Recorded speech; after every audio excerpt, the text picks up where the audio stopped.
Pues decía que bienvenidos a todos a este webinar que lleva por título Investigar en Japón y que es muy explicativo en sí mismo. Ya sabéis a la realidad a la que nos vamos a acercar hoy. Lo organizamos 3 instituciones, la Fundación Consejo España-Japón, que yo represento como directora en este acto, Casa Asia y la Asociación de Científicos Españoles en Japón.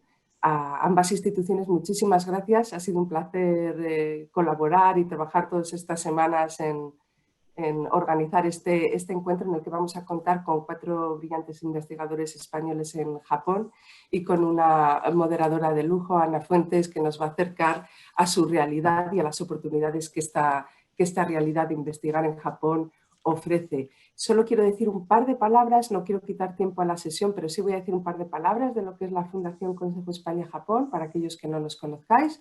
Somos una institución de diplomacia pública, contamos con el respaldo del Ministerio de Asuntos Exteriores y nuestra misión fundamental es construir puentes entre ambos países en muchos ámbitos y multiplicar relaciones. Dentro de esa misión tan amplia tenemos una línea de actividad que es la divulgación en clave de oportunidades. Y eso es lo que pretendemos hacer hoy, acercaros a todos los interesados las oportunidades que ofrece Japón como país de destino de investigación. Esperamos que este seminario o este webinar os resulte muy útil y sin más, querría agradecer antes de pasar la palabra a Amadeo todas las instituciones que han ayudado en la difusión de este encuentro para que os llegue a vosotros los interesados potencialmente en investigar en Japón. Ha sido la Fundación para la Ciencia y la Tecnología, ambas embajadas, Instituto Cervantes, Universidad Politécnica de Madrid, Universidad Autónoma de Madrid y no sé si me dejo a alguien, espero que no. Muchas gracias a todos. Y sin más, Amadeo, te cedo la palabra. Muchísimas gracias, Eva, y bueno, muy buen día a todos. La verdad es que es un placer una vez más poder colaborar con la Fundación y en este caso también con ACE, con la Asociación de Científicos Españoles en Japón, en la organización, yo creo que de este programa, porque no es tan solo webinar de hoy, sino que también hemos grabado toda una serie de cápsulas, de vídeos que están disponibles en las diferentes webs sobre las experiencias de nuestros científicos allí, ¿no? Y creo que además es una labor tremendamente interesante e importante. Yo particularmente estuve 9 años viviendo en Japón. En aquella época estaba con el CEDETI, pero también trabajaba en temas de ciencia, ¿no? Y recuerdo perfectamente con mucho cariño aquella época, ¿no? En la que tratábamos con instituciones como las JSPS e intentábamos un poco promocionar, ¿no? Las oportunidades para nuestros científicos allí. Y lo cierto es que las hay, aunque lo que pasa es que quizá no son tan conocidas, ¿no? Probablemente Japón no es el primer país, ¿no? que te viene en el top of mind. Cuando eres un investigador y quieres salir fuera, probablemente te venga antes a la cabeza Estados Unidos, cualquier país europeo, ¿no?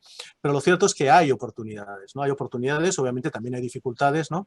Pero creo que es un país con unas instituciones muy sólidas, ¿no? Existe también el apoyo de la Unión Europea, de las propias instituciones, ¿no? japonesas y por lo tanto, yo creo que puede ser muy interesante un poco para nuestros científicos y esta creo que es un poco el objetivo principal de este ciclo, ¿no? Por un lado, saber de primera mano qué es lo que están haciendo nuestros científicos allí, que creo que es importantísimo, pero también ver un poquito cuáles son las oportunidades, ¿no? Con lo cual, esperamos que realmente desde Casa Asia esperamos poder seguir contribuyendo un poco a la difusión, ¿no? de todas estas oportunidades y acercar un poco a la comunidad científica de ambos países y agradecer una vez más, como decía, a la Fundación y a ACE toda la colaboración y todo el entusiasmo que ha mostrado, que creo que hemos mostrado, ¿no? las 3 instituciones a la hora de organizar este programa. Y por mi parte, poco más. Me gustaría pasarle la palabra a Raquel Simancas, quien es la presidenta de ACE Japón, y espero que el webinar sea de interés para todos. Muchas gracias. Hola, buenas tardes desde Japón y bienvenidos al seminario online Investigar en Japón. Desde la Asociación de Científicos Españoles, y yo personalmente como presidenta, me gustaría en primer lugar agradecer a los panelistas Susana de Vega, Ana San Gabriel, Antonio Tejero, Bruno González y a la periodista Ana Fuentes por su participación hoy y por supuesto a la Fundación Consejo España-Japón y Casa Asia por todo el duro trabajo realizado para organizar este seminario, sin los cuales no hubiese podido ser realizado. También, como ha comentado Eva Garrido, me gustaría agradecer a las instituciones que nos han ayudado a llegar a al mayor número de participantes. Pues me gustaría hablar brevemente sobre la asociación y simplemente comentar que uno de los principales objetivos de la asociación es promocionar y divulgar no solo la ciencia, sino también el talento español que se encuentra fuera de las fronteras y favorecer el intercambio de experiencias y conocimientos dentro de nuestra comunidad para poder apoyarnos y ayudarnos entre nosotros. En este seminario, además, hoy pues, nuestros panelistas pues, van a abordar cómo poder investigar en Japón y qué oportunidades existen. Y de hecho, en el chat os vamos a dejar un enlace en el que podéis acceder a una guía que preparamos desde la asociación junto con la Embajada de España en Japón y la FECID, que es la guía del investigador español en Japón, donde podéis encontrar información básica sobre Japón en general y sobre becas e información para ver cómo se puede realizar investigación en Japón. Y bueno, espero que lo consideréis muy interesante, tanto la guía como el evento de hoy. Y por supuesto, si tenéis preguntas que se queden en el tintero y que no se puedan responder durante la sesión de hoy, no dudéis en poneros en contacto con nosotros. Y bueno, eso era todo lo que quería decir. Muchas gracias. Bueno, es mi turno. Buenos días en España, muy buenas tardes para los que estáis en Asia. Bienvenidos al webinar Investigar en Japón, oportunidades para la ciencia en tiempos de pandemia.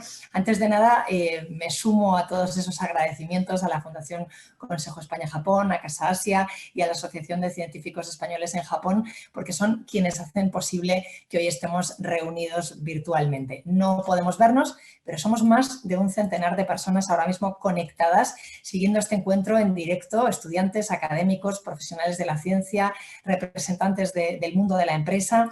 ¿Y qué pretende este webinar? Pues como decíais, que conozcáis de primera mano todas las opciones que existen para investigar todo lo que ofrece Japón para abrirse camino. Son tiempos complicados, ya lo sabemos todos, pero no imposibles y se pueden hacer muchas cosas. Así que para eso tenemos con nosotros a 4 personas, 4 científicos que nos escuchan desde Tokio con experiencias que compartir, con sugerencias muy interesantes.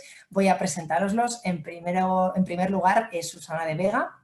Es profesora asistente en la Universidad de Juntendo de Tokio, es doctora en biología por la Universidad del País Vasco, en el área de desarrollo embrionario y cáncer, se ha especializado en el estudio de tumores cerebrales, en concreto de los glioblastomas. Lleva 9 años y medio en Japón, antes estuvo en Estados Unidos, fue presidenta de la Asociación de Científicos Españoles en Japón y bueno, coordina la vocalía de Política Científica y Atracción de Talento de RAICEX, que es la red de asociaciones de investigadores españoles en el exterior. Susana, ¿qué tal? Necesitamos que actives tu micrófono, Susana.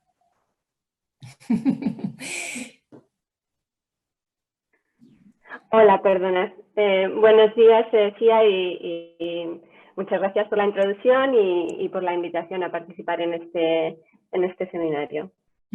Antonio Tejero es investigador de la Universidad de Tokio, es su 8º año en Japón, trabaja con imágenes médicas, con inteligencia artificial, su especialidad es la visión por ordenador. Vamos a hablar con él de la beca que le llevó allí, la Vulcanus, y la que le permitió sacarse el doctorado. Antonio, bienvenido.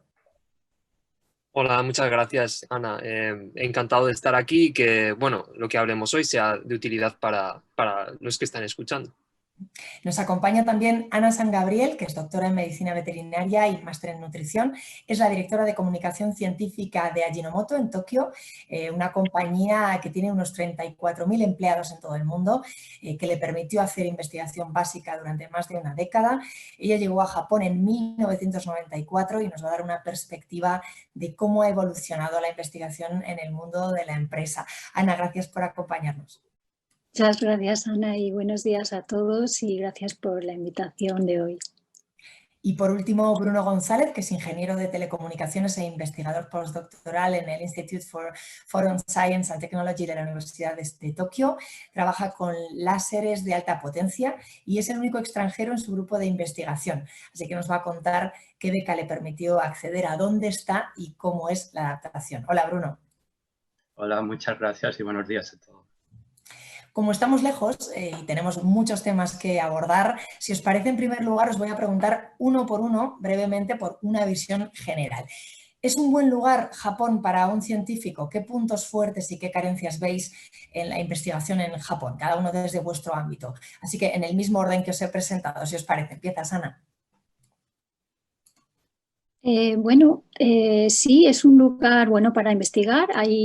Supongo que todos los compañeros lo corroboran, pero hay suficiente presupuesto, tecnología y muchas ganas de innovación en Japón. Esos serían los puntos fuertes. Los puntos débiles serían más basados en nuestras diferencias culturales. Y luego, en mi caso personal, la investigación en empresa pues no es tan libre, igual que dependiendo de los temas que toques, pues igual no es tan libre como en la academia, supongo. Eso sería lo que más me gustaría destacar. Antonio, por tu parte. Bueno, pues yo creo yo también creo que es un buen sitio para investigar o al menos conducir parte de tu carrera investigadora. Como puntos fuertes, yo creo que está el que en el ámbito académico la investigación es bastante valorada y los estudiantes empiezan a investigar desde muy pronto en sus estudios en la universidad. Y bueno, la financiación también hay bastantes oportunidades, todo esto comparado con España.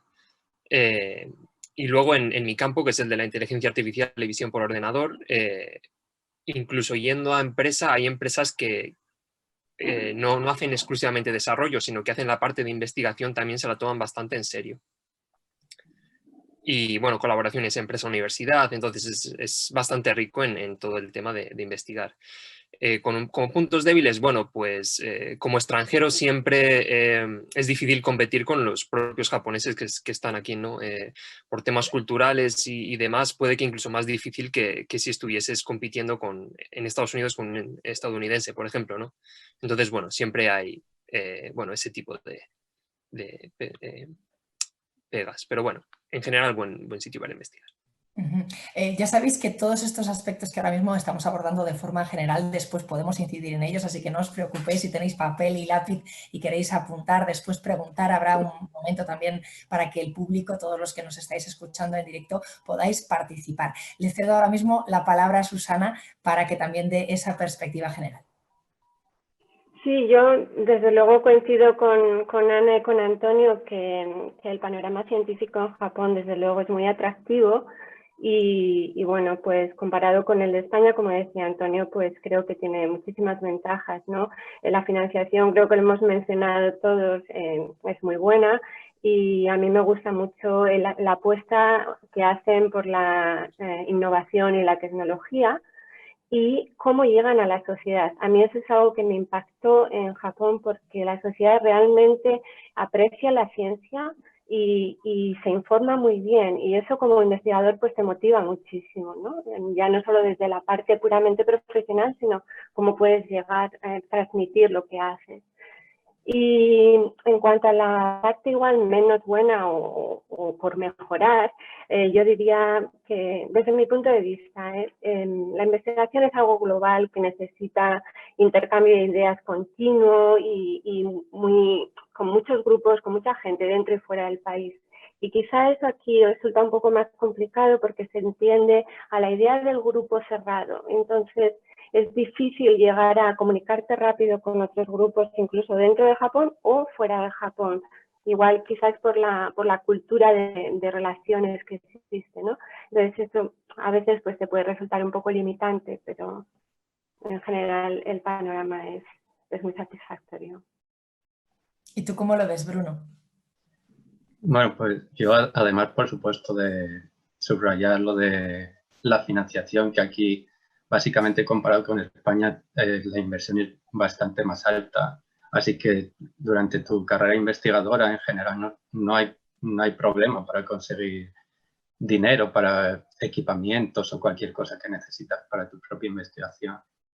Pero también quería recalcar que aquí, al menos a nivel postdoctoral, que ya cuando vienes aquí ya te tratan como realmente un científico muy valorado, que valoran mucho ya tu trabajo y esperan que ya desde el primer día tú seas totalmente autosuficiente y te dan la confianza total para que así sea.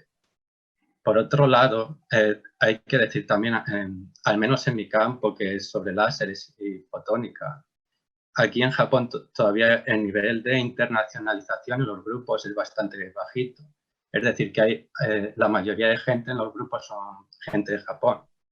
Y eso, unido a que los japoneses en general son personas bastante retraídas y les cuesta bastante tener una cercanía personal contigo, hace que a veces no te sientas suficientemente integrado o parte del grupo. Pero en general podemos decir que es aún así un buen sitio para poder investigar. Todos llegasteis a Japón gracias a becas. Muchos de los que nos están viendo hoy precisamente están valorando opciones, viendo qué puede llevarlos allí. Así que me gustaría que nos contarais cuál fue en cada caso la llave, ¿no?, que os permitió aterrizar y entrar en Japón. Bruno, en tu caso fuiste con una beca japonesa que es la JSPS, ¿verdad? Sí, correcto. Esta beca, la JSPS, está centrada principalmente para investigadores postdoctorales, es decir, para gente que acaba de terminar el doctorado o incluso unos pocos años después de acabar el doctorado. Hay que decir que estas becas no son becas a proyectos que ya están abiertos y tú simplemente aplicas, sino que son becas donde tú tienes que describir y como básicamente plantear un tema de investigación que sea suficientemente atractivo y que convenzca al gobierno japonés que es suficiente bueno para que te lo financie. Es decir, que tú tienes que venir con tu propia idea. Para eso también son becas que tú no puedes echar libremente personalmente, es decir, que necesitas primero ponerte en contacto con algún investigador principal o algún profesor en alguna institución japonesa. En mi caso, yo conseguí contactar con una persona aquí en Japón a través de mi supervisor de doctorado, que conocía a una persona aquí, pero es posible que haya gente que no tenga ese contacto directo. Aún así, yo diría que hoy en día es bastante fácil a través de Internet buscar diferentes instituciones aquí en Japón y mirar quién son los investigadores principales y simplemente enviarles un email directamente planteándoles la idea de que queréis optar a una beca así. Yo estoy seguro que en la mayoría de los casos van a responder favorablemente porque en general la JSPS es una beca muy valorada en Japón y además a las instituciones es como si les viene una persona totalmente cualificada y que ellos no pagan, sino que paga el gobierno. Así que ellos están totalmente encantados de recibir a alguien así. Es decir, que lo que hay que hacer primero es tener una idea, dónde quieres investigar y sobre qué. Y después de eso, contactar con una persona de esa institución y plantearles tu idea, no simplemente decirles, quiero echar una beca allí. Entonces, una vez que tenéis ya la idea bien madura, lo que tenéis que hacer es echar una solicitud, que creo que hay un par de calls al año. Estoy hablando de las becas estándar. Es decir, que 2 veces al año abren la posibilidad de que tú rellenes los papeles adecuados y expliques todo bien en ellos. Y también decir que no puedes enviarlo tú como persona. Son becas que hay que enviar a través de la institución a la que echas. Es decir, que tú rellenes todos los papeles, pero es la propia institución quien finalmente la envía, ¿vale? Entonces, es eso, tener una idea, contactar con alguien aquí en Japón, redactarlo todo bien y echarlo. Eso sí, también hay que decir que son becas muy competitivas, pues creo que en cada call tienen como abiertas unas 125 plazas para investigadores de todo el mundo. Y es además multidisciplinar. Es decir, que opta a la misma beca gente de todas las áreas de la ciencia.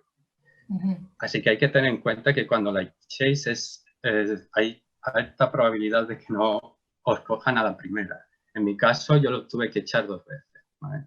También, ya último apunte sobre ellas, es que también las GSPs tienen asociaciones en varios países de Europa y al menos en mi caso, que yo estaba trabajando en Reino Unido, están asociados con la Royal Society. Eso quiere decir que les dan la opción también de, si estás trabajando, solicitar la beca a través de esas asociaciones, en paralelo con la propia GSPs. Es decir, que tienes dos opciones de charlas, si tienes la suerte de estar trabajando en esos países. Ahora, básicamente, eso es la descripción global. Ahora os enviaré por el chat varios links referidos a estas becas que creo que son de interés y que leyéndolos vais a conseguir mucha más información de la que yo os pueda dar aquí en el tiempo que tengo. Sí, es muy buena idea eso, Bruno, de plantear que cuando mencionemos alguna beca o algún recurso, como ahora mismo estamos todos conectados, pues ya que estas herramientas nos lo permiten, puedas compartir la referencia en directo con todos los que nos estáis viendo. Ana, en tu caso, habías cursado tu máster en Estados Unidos, estamos hablando del año 94, cuando no se había extendido el uso de Internet. No sé si fue complicado enterarse de una beca en Japón, cuéntanos. Bueno, en mi caso, a ver, como ya no existe la beca, pues voy a hablar muy brevemente, pero sí que fue más difícil porque como no había internet, fue una publicación en una revista europea. Un amigo griego me comentó porque yo estaba buscando la manera de ir a Japón y en realidad es que no sé, a ver, hubo un programa de la Comunidad Europea donde quisieron enviar muchos científicos europeos a Japón y era un programa que se llamaba STF, Science Technology Fellowship Program, y lo hicieron un poco como ha dicho Bruno, o sea, tenías que tener una idea, contactar con el centro y entonces presentar un proyecto y defender el proyecto en Bruselas. El tema es que, claro, todo lo tuve que hacer por mail, o sea, no, ya no sé ni lo que hablo, por carta normal, ¿no? O sea, enviar una carta a Japón, entonces allí te ayuda a veces tus conexiones con los profesores con los que estás trabajando. En mi caso, mi profesor conocía un poco el tema en el que yo quería continuar investigando y conocía a ese profesor japonés que había trabajado en eso, o sea que fue en este tema. Yo creo que también a lo mejor también luego nos dice algo Antonio, pero uno de los temas que son importantes también depende de las becas, es que en nuestro caso nos quisieron dar un apoyo cultural, o sea que tuvimos un curso de japonés, un curso de la cultura japonesa, antes de enviarnos a los centros universitarios, porque realmente es como decía Bruno, a pesar de que, por ejemplo, la Universidad de Tokio ahora mismo sí que hay muchos extranjeros, pero cuando fui yo no, pues necesitas tener un conocimiento y una manera de desenvolverte mínima, ¿no? Para poder al menos comunicarte. O sea que más o menos fue mi experiencia. Lo que pasa que después de los 90, a partir de los 2000, ese proyecto ya cambió totalmente porque a la vuelta muchos de los europeos que volvían a Europa entonces quedaba un poco colgado, ¿no? Porque la experiencia en Japón, muchos de nosotros veníamos por cosas personales o porque realmente queríamos tener una experiencia diferente, una exposición diferente de un país distinto, ¿no? Pero luego volver a encontrar un trabajo, explicar qué es lo que has hecho porque a veces no es fácil publicar tampoco con tanta rapidez como cuando estás en Europa. Entonces, se bajó esto mucho y se pasó a GSTS, me parece que es la Japan Science and Technology, o sea que un poco pasaron en Europa, empezaron a colaborar más con el gobierno japonés y esta beca yo creo que ya no existe, o sea que más o menos. Y en el caso de Susana, también es interesante, pasaste por Estados Unidos igual, de hecho pudiste llevarte desde allí todos los proyectos en los que estabas trabajando. Llegaste además a Japón en una época muy particular, en 2011, justo después del terremoto. Bueno, no sé si como anécdota fue fácil explicar en casa que te ibas allí, pero lo más importante también es qué recursos, qué instituciones, qué becas, qué llaves te posibilitaron tu aterrizaje con tus proyectos y comenzar a trabajar. Sí, pues yo, como has dicho, hice el doctorado en España, hice mi postdoc en Estados Unidos y después de 7 años allí, pues bueno, por temas personales tenía interés en venir a Japón y empecé a mirar el cómo, ¿no? Cómo hacerlo.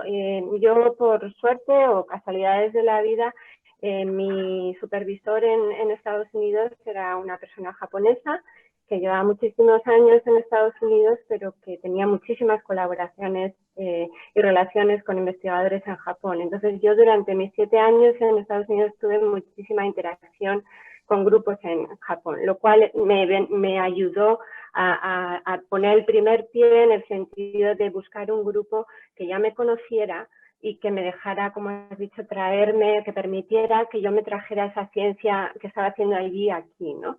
Entonces, creo que hasta Antonio o Bruno, que comentaban antes, las relaciones, las conexiones son muy importantes porque te facilitan el primer paso. Luego, el tener que pedir la beca, tus méritos, eso ya es trabajo tuyo, pero necesitas hacer conexiones y tener pues, no padrinos, ¿no? Pero yo creo que eso es importante. Entonces, pues bueno, gracias a eso yo pude venir y al principio vine pues contratada por la institución, por la universidad en la que estoy, porque yo quería haber solicitado la GSPS, como explicaba Bruno, pero claro, yo ya llevaba muchos años de postdoc y yo ya no entraba dentro de los criterios para solicitar esa GSPS. Entonces vine primero contratada por la universidad, pero justo como al año y medio de yo estar aquí, GSPS sacó otra modalidad de la beca que se llamaba Pathway to University Positions in Japan, que era para promocionar el establecimiento de investigadores extranjeros en universidades japonesas. Y era como pues para el segundo paso, ¿no? Un poco más senior. Y la solicité, era muy competitiva porque eran como 20 plazas para todo el mundo y en todas las áreas. Y eso pues me permitió seguir aquí y además, como decía Bruno, te da tu salario, pero además le dan a la universidad un dinero para los gastos de tu investigación, con lo cual que tú consigas una GSPS para cualquier institución en Japón es un plus, ¿no? Y bueno, lo que pasa es que esta beca estuvo durante dos calls, una vez al año, pero 2 años solo, y la quitaron, porque yo creo que no consiguieron que las universidades contrataran a todas esas personas que porque se supone que después de los 2 años tenían que contratar a esas personas ya como permanentes en las universidades. Y bueno, pues yo creo que no hubo una respuesta esperada y se quitó ese tipo de beca. Actualmente queda la que ha explicado Bruno y algunas de espacios de tiempo corto de 6 meses, así que bueno, podemos hablar luego más adelante. Sí. Justamente quería preguntarte por un panorama así para que la gente pueda anotar. Tú has presidido la Asociación de Científicos. Si tuvieras que enumerar pues, las becas más interesantes para que un extranjero acceda al sistema de investigación japonés, ¿cuáles serían? Pues bueno, las que he mencionado primero, hay muchas universidades o centros que tienen sus propias becas, o sea, eso también hay que explorarlo, porque tú puedes contactar, oye, yo quiero ir, y a veces, o el propio investigador tiene un dinero para formar PhD students, entonces esa puede ser una opción primera, la institución en sí. La segunda y la mejor, yo creo, por el prestigio que tiene es la GSPS, la mejor, quiero decir, la mejor en cuanto a academia. La GSPS, que es la Japan Society for Promotion of Science, toda esta información está en la guía que Raquel ha mencionado antes y que se ha puesto en el chat. Y esta GSPS tiene varias modalidades, una es para postdoc, que es la que comentaba Bruno, con dos ¿cómo se dice?, llamadas durante el año, en abril y en septiembre. Y esta GSPS también tiene Summer, creo que tiene el Summer para el verano, sí, y también para 6 meses o 2 meses, si quieres hacer una estancia corta.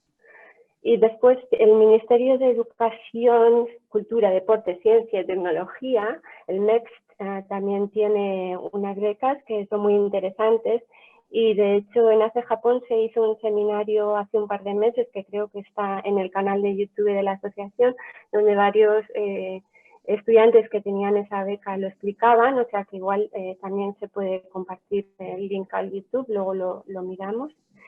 Y la beca Vulcanos, que es para hacer prácticas en empresas o formación en empresas, que Antonio explicará muy bien después porque él la tuvo y es una beca muy competitiva. Y básicamente yo creo que son esas. Luego hay fundaciones también que tiene, toda esa información está en la guía. Antonio, pues por alusiones, ¿no? Cuéntanos cómo fue eso de conseguir esa beca complicada, la Vulcanus. Tú la conseguiste al 4º intento, pero querías a toda costa ir a Japón porque practicas Kendo, la esgrima japonesa, y allí están los mejores maestros del mundo. Así que bueno, cuéntanos cómo fue el proceso de solicitar la Vulcanus. También háblanos de la otra beca que te permitió quedarte. Sí, pues bueno, como bien has dicho, la beca Vulcanus es con la que conseguí yo llegar a Japón. Me costó trabajo, pero bueno, también eso te enseña, ¿no?, la persistencia ¿no?, ¿sabes?, para conseguir un poco lo que quieres. Entonces, si la gente que esté pensando venir a Japón, que insistan y persistan, porque si de verdad quieren venir, la experiencia lo merecerá. Y bueno, es una beca a nivel europeo, muy competitiva. En mi año nos eligieron a 25 personas de unos 1000 solicitantes, y es para estudiantes de ciencia e ingeniería solamente, ¿no? Entonces, una beca de un año que te dan 15.000 euros en yenes para la estancia, y la primera parte son 4 meses de un curso de japonés y de cultura, un poco para adaptarte al país, y luego los 8 meses restantes son de prácticas en una empresa también de ingeniería o ciencias, y en algunos casos, no todos, algunos es de investigación, otros es más de desarrollo, etcétera, pero bueno, son en esos ámbitos. Entonces, lo que a mí consejos para la gente que quiera echar esta beca, pues a mí me sirvió tener una experiencia previa en el extranjero. Las 3 primeras veces que la eché y me rechazaron no la tenía. Luego estuve un año en Estados Unidos y después me cogieron para venir a Japón, ¿no? Y luego, en cuanto al currículum, sí que me han preguntado si hace falta tener un currículum excepcional, y yo creo que no es necesariamente en lo que se fijan, ¿no? Es más que a lo mejor la experiencia que tengas tú tenga algún match con alguna de las empresas de aquí en Japón que estén buscando gente para las prácticas, ¿no? Entonces hay esa parte también de suerte, pero bueno, eso también indica que si tienes ya algo de experiencia en investigación o en algún tema específico, no solo que estás estudiando tal carrera, sino que hayas hecho algo específico en cierto tema, te da más oportunidades de que te la den, ¿no? Y luego, esa es la forma con la que vine a Japón. La forma con la que conseguí quedarme en Japón y hacer mi doctorado aquí fue la beca del gobierno japonés, MEXT, con la que hice mi doctorado, y normalmente la gente la consigue echándola desde su embajada del país de origen. Y yo, por la que la conseguí, fue echándola directamente desde la universidad, estando aquí en Japón, ¿no? Entonces estaba un poco en una posición un poco privilegiada, porque pude hablar con profesores que me dieron la recomendación, y bueno, sí que, como se ha comentado antes, los contactos son importantes, ¿no? No eres un tío cualquiera que viene aquí te conocen y saben lo que haces. Y estas son 1.200 euros mensuales por 3 años para hacer el doctorado, ¿no? Y bueno, y más o menos ese sería el resumen de las becas que conseguí. Y os pregunto a todos, ¿en qué sectores de la ciencia en Japón existe mayor demanda de investigadores? ¿En qué centros específicos hay que fijarse? ¿En qué universidades? Y también dónde hay dinero, ¿no? Dónde hay recursos y la gente va a encontrar una recepción más activa. Susana, si quieres, empezamos contigo. Sí, En cuanto a dónde hay más demanda, la verdad es que es difícil saber porque cada uno estamos tan metidos en nuestro propio área que parece que no te acabas de mirar del todo, pero Ana ha hecho un trabajo de investigación y igual nos puede contar ella un poco lo que ha encontrado sobre la demanda en cuanto a lo que se está ahora ofreciendo para trabajo de postdoc, básicamente, creo. Bueno, simplemente estuve mirando de Japan Science and Technology Agency, si queréis os mando el link, cuáles son las demandas de trabajo que hay y las he puesto todas juntas, bueno, más o menos para que os hagáis una idea, lo más demandado pues es ingeniería, matemáticas, física, dentro de la biología las ciencias biológicas, la medicina básica y luego pues ya hay otros temas que están más por la cola, que es la química, por ejemplo, sistemas complejos, informática, etcétera. Y las regiones o las universidades que ofrecen mayor oferta pues están en lo que nosotros llamamos la zona de Kanto o de Kinki, o sea, Kanto sería Saitama, Chiba, Tochigi, Gunma, Kanagawa, Ibaraki y todas las universidades que están en esta zona, que luego ya todos dirán, ya todos tenemos yo creo que todos tenemos más o menos las mismas universidades y en Kinki, Shiga, Kyoto, Osaka, Hyogo, Nara y Wakayama. En mi tema, ya para acabar, lo digo muy rápido, normalmente colaboramos con profesores o departamentos de la Universidad de Tokio, Kyoto, Tohoku, Niigata, más o menos Osaka también, son las que normalmente nosotros colaboramos con centros de este tipo. Sobre mi tema en concreto, que son láseres de alta potencia en general, es un campo de la ciencia que hoy en día, por las dimensiones que requiere y la inversión tan grande que requiere, hay poquitos sitios en todo el mundo. Pero aquí en Japón hay básicamente 2 sitios que son bastante grandes, que son el QST y el RIKEN. Entonces, en cualquiera de esos 2, si queréis trabajar con láseres de alta potencia, segurísimo que encontráis algún departamento o algún profesor donde estaría interesado que alguien fuera allí a investigar. Luego en el chat os puedo enviar también un link de los 2 centros.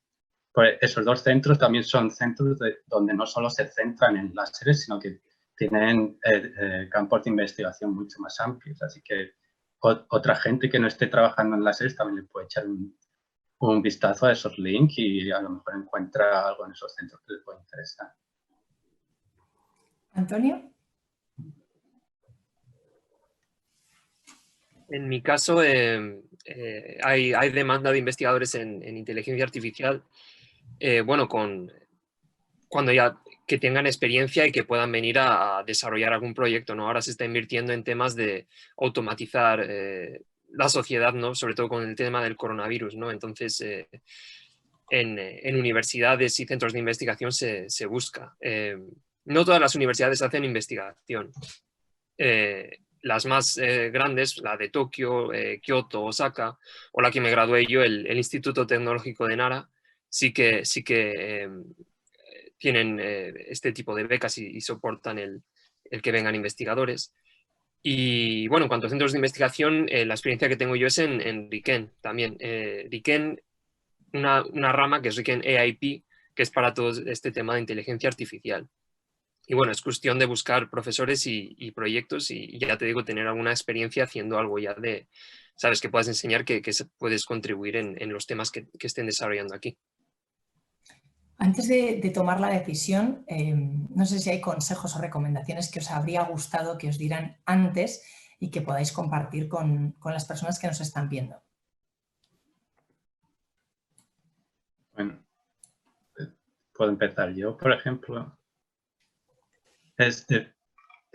Si me centro más en el ámbito de la vida en general, pues, puedo ver esa pregunta más eso, que no solo a nivel de investigación, sino a nivel personal.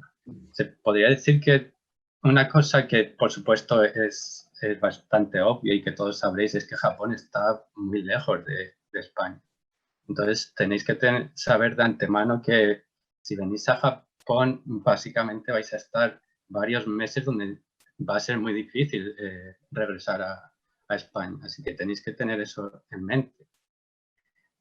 También a nivel de vivir aquí, es un país que tiene bastantes terremotos. Yo cuando vine aquí, yo no tenía, no me había hecho la idea de que eso pudiera existir, porque en España, no, por donde yo vivo, no hay terremotos. Entonces es algo que choca bastante si no lo conoces de antemano.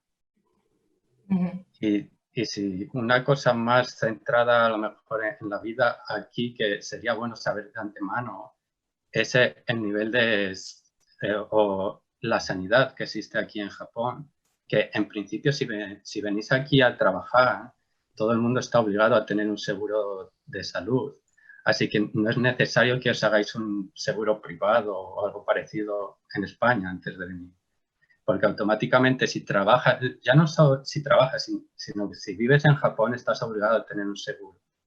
Y luego, eso sí, siempre que vas al médico tienes que pagar el 30% de las costas, aun teniendo seguro. ¿Vale? Eso creo que es, para mi entender, es algo que sería interesante saber antes de venir aquí. Desde luego. Y Ana, desde el punto de vista de la empresa, ¿qué puntos destacarías? ¿Qué es importante antes de poder contactar con una empresa y eventualmente encontrar un trabajo? ¿Quieres decir para plantearte encontrar un trabajo en una empresa o cómo desarrollarte tú en la empresa? ¿Qué resumiría, en tu opinión, todo el conocimiento que has adquirido con toda tu experiencia en el mundo de la empresa en Japón, que entiendo que pues, lleva muchas diferencias con respecto a lo que hayamos podido ver fuera de allí? A ver, mi empresa es especialmente muy japonesa, tiene más de 100 años, con lo cual en el momento en que entré era muy japonesa, muy conservadora. Ha ido cambiando muchísimo en los últimos años, pero creo que lo importante es crearte una reputación de seriedad, de trabajo, de resiliencia, de escuchar y de no crear, porque el problema está que hay problemas en todas partes, y eso es algo que me dijo Susana hace tiempo, pero creo que tiene mucha razón, y es que las reglas del juego en Japón no son las mismas que las reglas del juego en España, y entonces las mismas técnicas o las mismas como diría, lo que tú aprendes desde pequeño en España para salir adelante de una manera social no te funciona en Japón.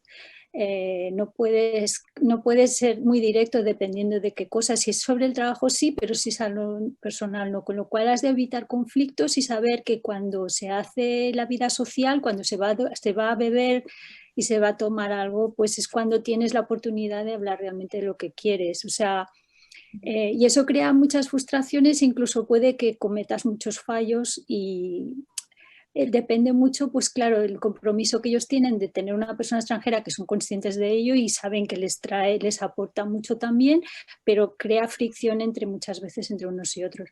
De todas maneras, quería decir lo que dice Bruno también tiene mucha importancia, porque no sé si sabéis, pero nosotros estamos en Japón aquí coartados desde hace no sé cuántos meses y no sabemos cuándo vamos a poder ir a volver a España a ver a nuestros familiares, o sea que es una realidad real. O sea, que son cuestiones y el tema de la ay, ahora no me sale, de los médicos es también un problema muy grande cuando te hacen una cirugía que cuesta mucho dinero, realmente es complicado. Tienes que tener una manera de salir tú mismo también. O sea que, pero bueno, más o menos eso es lo que yo diría. Y para las personas que van allí a investigar, Susana y Antonio, ¿es necesario haber publicado algún artículo en alguna conferencia internacional o no? ¿Qué destacaríais vosotros que os hubiera sido muy útil antes de ir allí?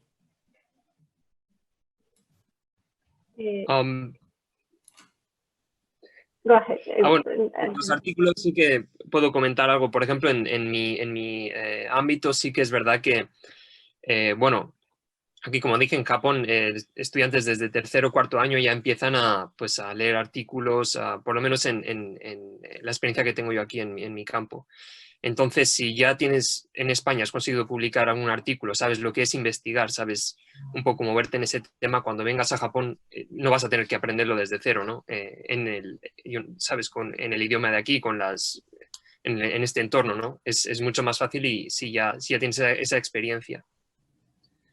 Y también, bueno, pues una vez aquí, al ver que todo es tan diferente, no sentirte coartado, ¿no? Sino interesarte, preguntar, adaptarte. Yo lo veo muy importante el hecho ¿sabes? No considerar que seas, ¿sabes? Porque te traten distinto, no aislarte, ¿no? Sino todo lo contrario, hacer todo lo posible por adaptarte también, ¿no? Sí, brevemente yo la verdad es que hubiera agradecido antes de venir que alguien me hubiera ayudado a establecer unas expectativas realísticas. Y digo esto porque, como decía Antonio, en cualquier otro país más o menos tienes las mismas posibilidades que cualquier otra persona de progresar si tú trabajas. Pero en Japón no es el caso. Hay que tener en cuenta que hay diversidad, la diversidad en este caso eres tú eres el diferente. Y la diferencia es muy grande. Quizá yo la noté más porque yo venía de Estados Unidos, un sitio que no es un tópico, cualquiera si quiere puede hacer lo que quiera, ¿no? Y cuando llegas aquí te das cuenta que eso no está en tus manos, o sea, no todo está en tus manos, que a igualdad de condiciones o incluso en mejores condiciones tú quizá no vayas a tener la oportunidad, ¿no? Y creo que eso es importante saberlo antes de venir, porque si no vas a estar muy frustrado. Y también para las chicas, para las mujeres, tener claro que la diferencia de género existe. Existe en todos sitios, lo sabemos, pero si lo comparamos con Europa, con España, la diferencia de género existe.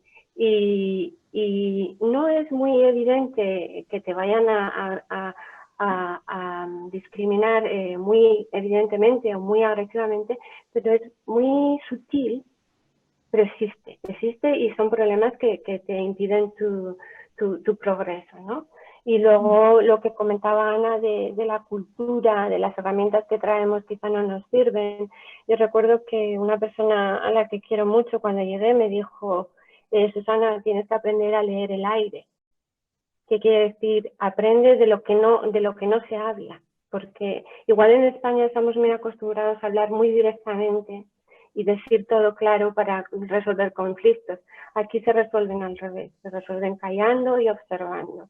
Entonces yo creo que eso es muy importante cuando llegas para no cometer errores que quizá luego pues te puedan llevar por caminos que no quieres, ¿no? Son las 11:48 en Madrid, 19:48 en Tokio. Vamos a tener que pasar enseguida a las preguntas. Tenemos ya varias preguntas que nos habéis enviado por el chat. Solamente de manera muy breve, ¿en qué sentido se puede encontrar ayuda pues de la Asociación de Científicos Españoles en el exterior para adaptarse? Todos estos problemas o todas estas características distintas que apuntáis, ¿se pueden solventar? ¿Hay instituciones que pueden echar una mano al científico, al investigador que va allí?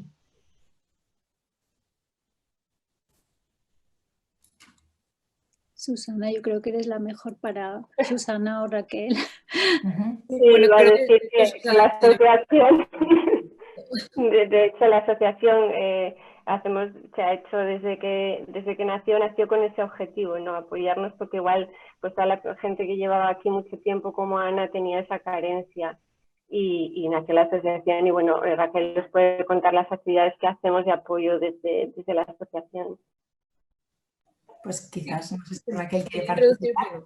brevemente que en la asociación estamos haciendo varias actividades. Intentamos este año, que está siendo tan inusual, intentar hacer más actividades online para que la información llegue a más partes del mundo, además, y sea más fácil.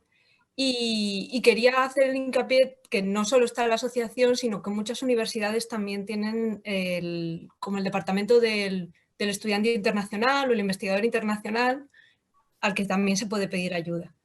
que es una ayuda más específica de la universidad y para hacer ciertos trámites de documentos y demás que pueden ayudar directamente desde la universidad. Y por supuesto desde la asociación que ayudamos a dar otro tipo de información también.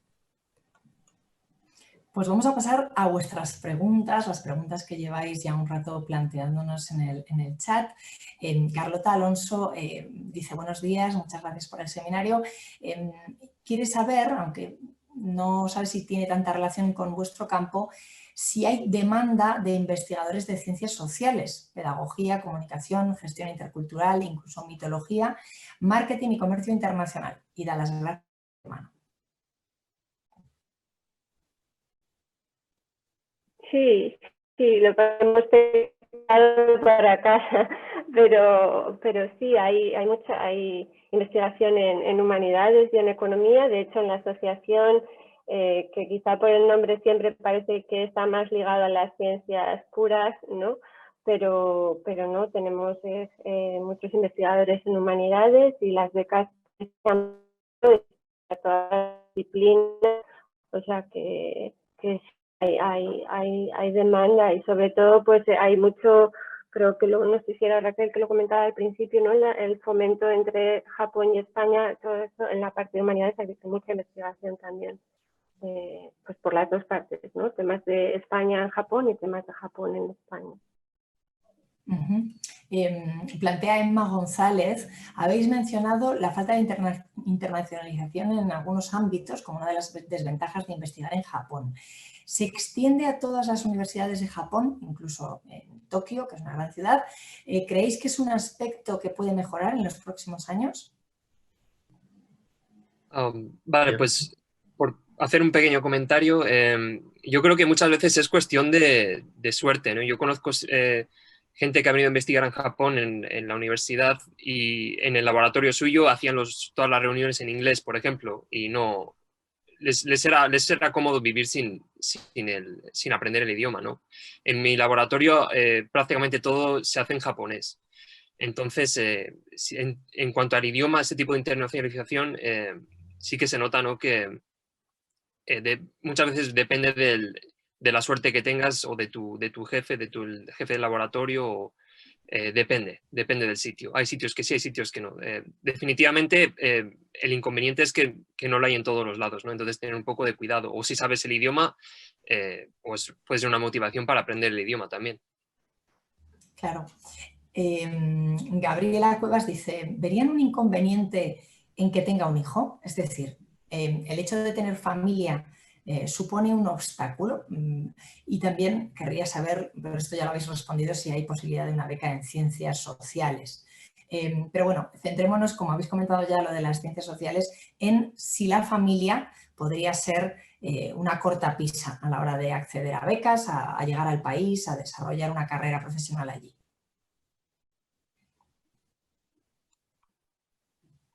No sé si queréis contestar.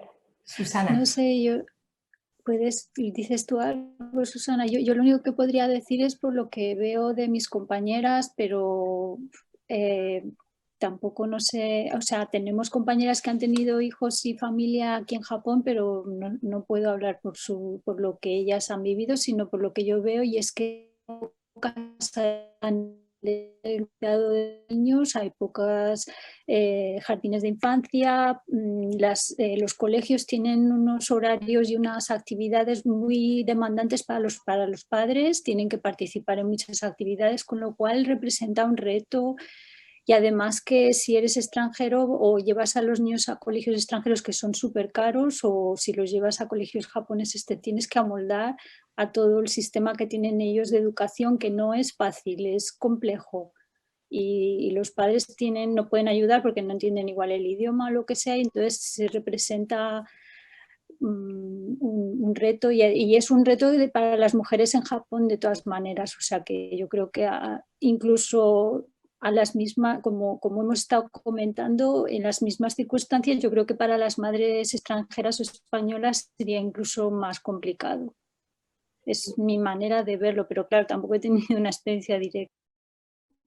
Yo creo que también depende del sitio al que vayas Hay universidades que igual han trabajado más en eso y dan más apoyo, o por ejemplo centros más nacionales que hemos hablado antes como RIKEN o OISC, que está en Okinawa, que son centros que hay muchísimos investigadores extranjeros y que sí que dan cierto soporte, ¿no?, familiar.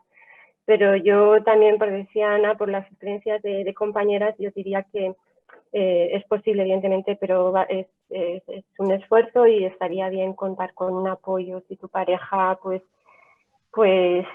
claro, si los dos son investigadores, ahí ya entramos en aguas movedizas, pero bueno, también igual si estás en familia, igual desde el principio conviene mirar precisamente qué instituciones dan más apoyo a esa parte, ¿no? Hay una pregunta directa para Antonio y la plantea José Antonio. Dice, tengo entendido que para hacer el doctorado en Japón debes de tener un máster hecho en Japón porque no te convalidan otro que se haya cursado fuera del país. ¿Cómo Antonio con la MEXT pudo realizar su doctorado allí? Bueno, pues a mí no me pidieron como requisito tener un máster en Japón. Lo que pasa es que, como ya os dije, depende de la universidad y de tu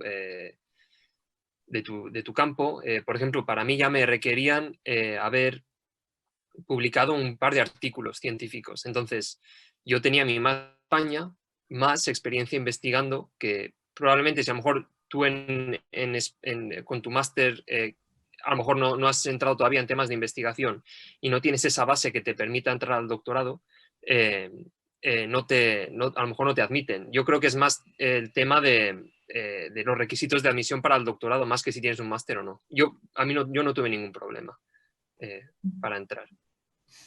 José os pregunta a todos, así que elegid quién responde. ¿Cómo de fácil o de difícil es conseguir un contrato permanente? ¿Se paga bien?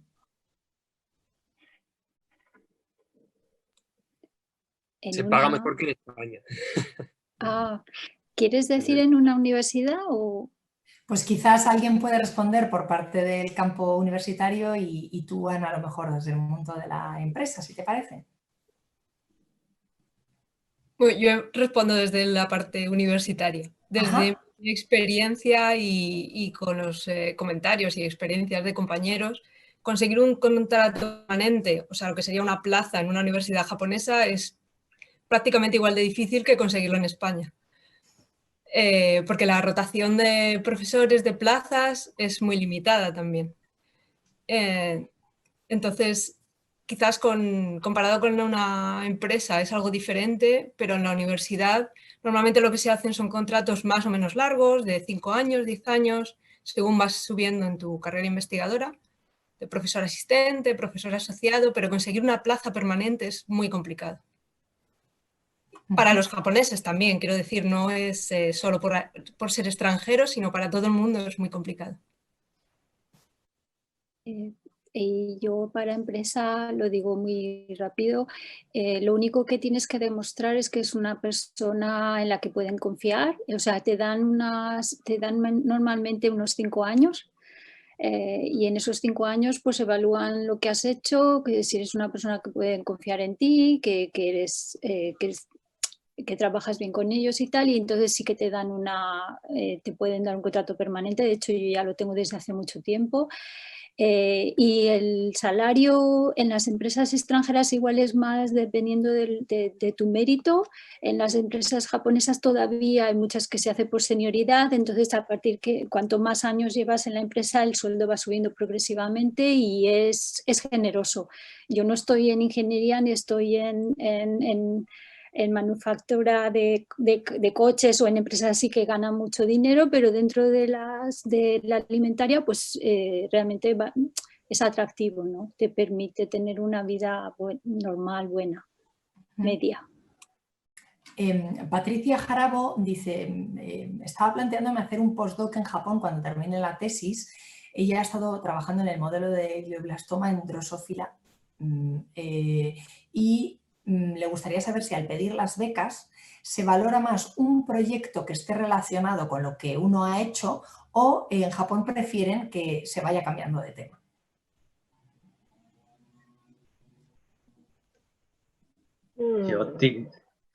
Yo diría que si vienes ya por primera vez aquí y es la primera vez que solicitas una beca postdoctoral, creo que vas a tener muchas más opciones si escribes sobre algo que tú ya conoces muy bien.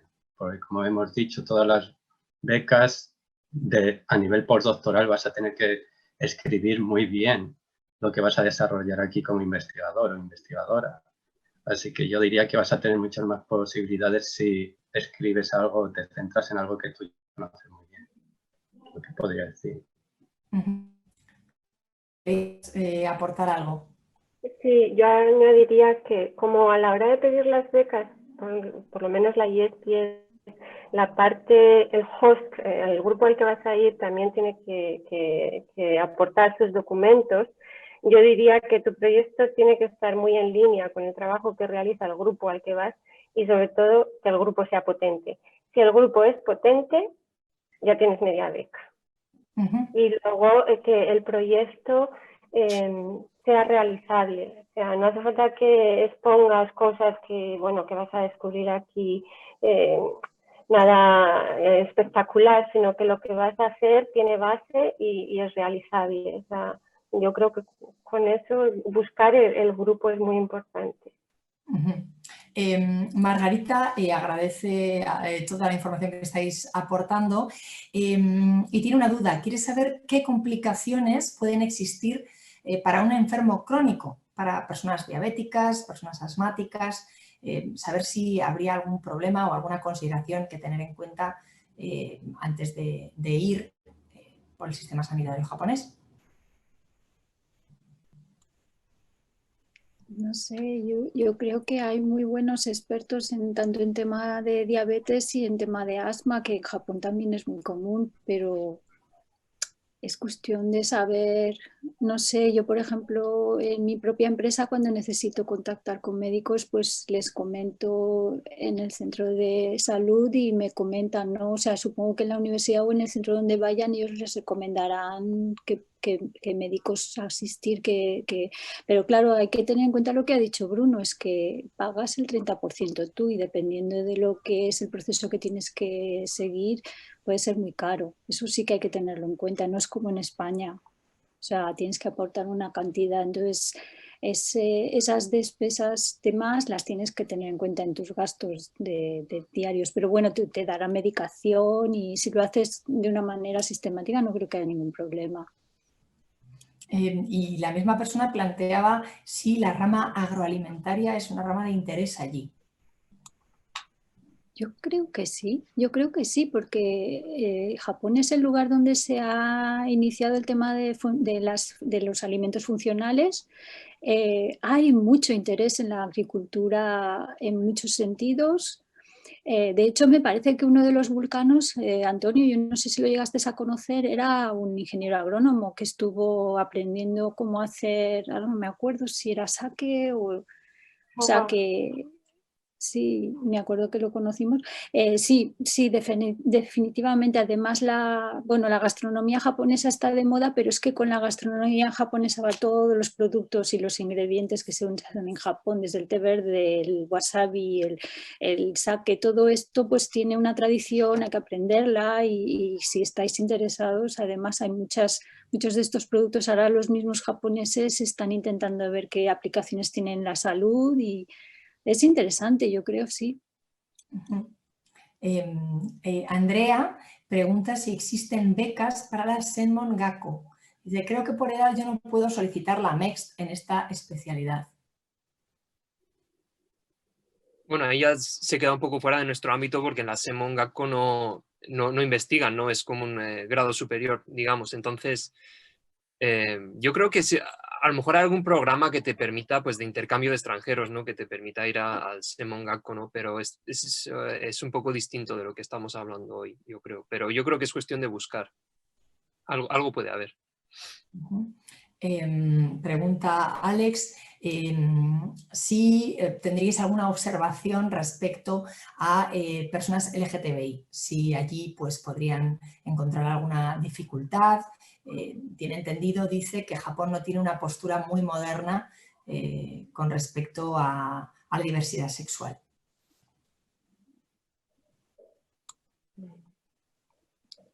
No sé, yo si puedo hacer algún comentario, es que a nosotros nos han obligado a hacer un cursillo de entrenamiento para los LGTBI, para ser respetuosos y entender un poco qué tipo de lenguaje hemos de usar.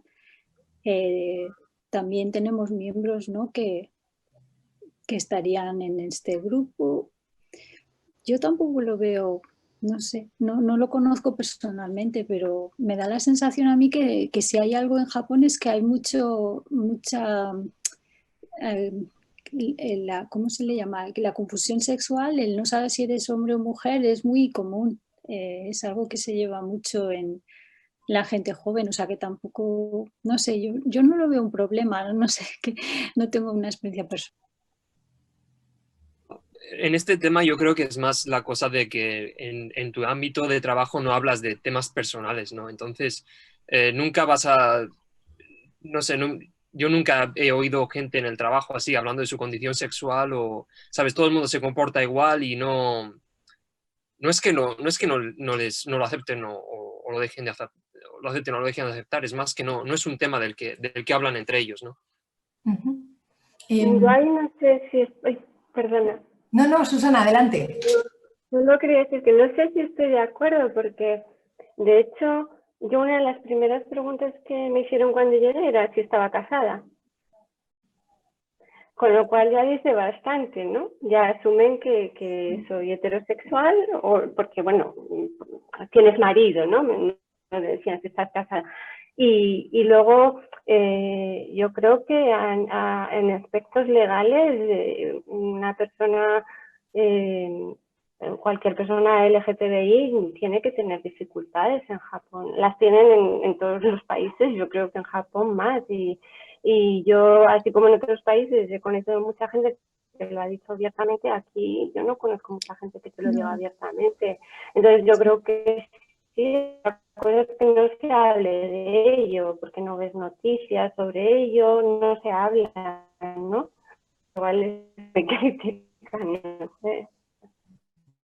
Es eso que no está, creo que es lo que no es de conversación, o las cuestiones privadas no se comentan mucho a nivel de trabajo, a lo mejor a nivel de amistad y eso sí, pero sí, no sé.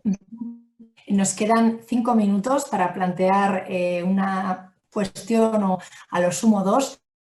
Pregunta David Romero a todos, dice, con un doctorado en investigación, humanidades y educación, como es mi caso, ¿qué posibilidades tendría en Japón? ¿Solo las vinculadas a cuestiones de idiomas, español o inglés? ¿Educación tal vez? ¿A qué nivel? ¿Academias, colegios, universidades? ¿Y cómo afecta en las ofertas el estar interesado por aprender la lengua japonesa?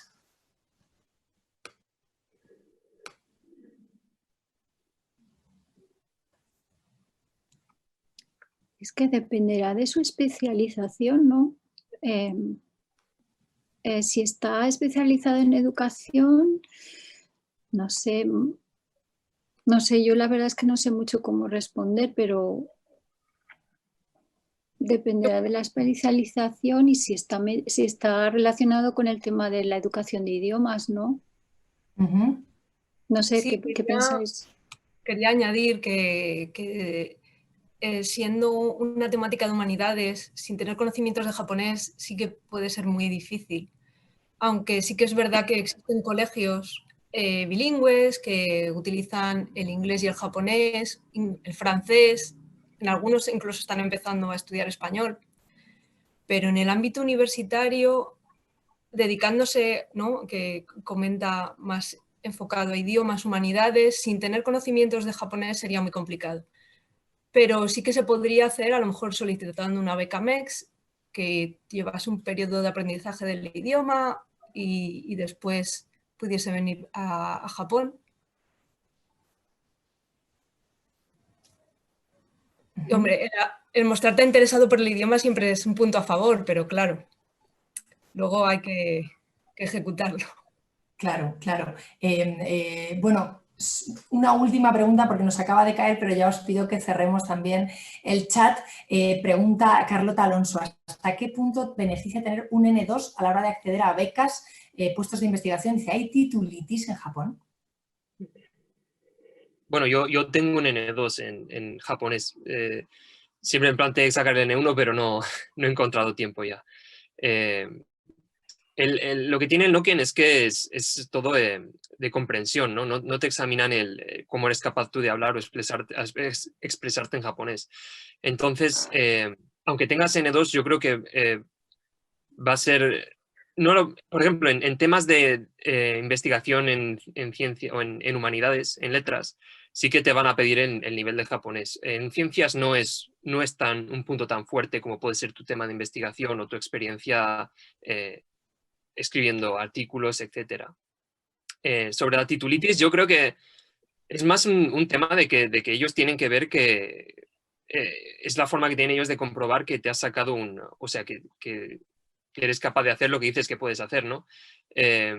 Normalmente en Japón lo que pasa es que la gente va a la universidad, se saca el máster, doctorado y entre medias no tiene experiencia de trabajo hasta que no se gradúa, ¿no? Es todo muy, muy cuadriculado el sistema que tienen ellos. Entonces, no sé llamarlo titulitis, pero desde luego sí que sí que te van a mirar que si dices que sabes hacer esto y demás, pues algo con lo que tienes que demostrar de alguna forma con un título, un máster o lo que sea, que sabes hacerlo de verdad, ¿no? Susana sentía muy convencida, no sé si quieres aportar una última reflexión. Sí, estoy de acuerdo con Antonio y en cuanto a japonés, yo creo que si tienes un N2 te abre muchas puertas. Luego tendrás que demostrar que realmente tienes el nivel de N2, porque puedes haber tenido el título y como decía Antonio, estos exámenes a veces no te evalúan lo que realmente eres capaz, sino lo que comprendes, ¿no? Pero luego tus habilidades de habla, de comunicación igual no están tan evaluadas ahí, pero desde luego te va a abrir las puertas. Y en uno de los links que mandaba Ana antes, creo que era con ofertas de trabajo, veréis que en todas piden mínimo N2, mínimo N2. Sí, es lo que quería comentar, que en cuanto a empresas y trabajos formales, ahora ya casi todos los trabajos piden, para becas seguramente no, pero para trabajar sí que piden que tengas que puedas mostrar que conoces la lengua, ¿no? Que la puedes hablar. Y es la manera que tienen ellos, es el examen, el N2. El N1 normalmente lo piden para cuando quieres convalidar profesiones. Por ejemplo, cuando eres médico quieres convalidar tu graduación de medicina, de veterinaria, de lo que sea, de farmacéutico. Entonces sí que te piden el N1 porque protegen sus propios profesionales. Además de los exámenes que tienes que hacer de convalidación, claro. Bueno, pues querías añadir algo rápido. Sí. Sí, que a veces para pedir las becas y los trabajos no te piden específicamente el título de que hayas pasado el Noken, el certificado, aunque sí te evalúan el nivel, pero a la hora de solicitar algunos visados sí que obtienes más puntos teniendo el título. Entonces es algo también interesante a tener en cuenta. Si quieres venir a Japón y obtener ciertos visados, el tener el certificado en sí te da más oportunidades. Tener el certificado del N2 y el N1. Solo Pues ese pequeño. Anotado queda. Muchas gracias a todos por participar, al público, a las instituciones, a las empresas y, por supuesto, a vosotros, los investigadores. Susana de Vega, profesora de la Universidad Juntendo de Tokio, Bruno González, investigador postdoctoral en la Universidad de Tokio, Antonio Tejero, también investigador en la Universidad de Tokio, y Ana San Gabriel, directora de Comunicación Científica en Ajinomoto. Gracias a todos y hasta siempre.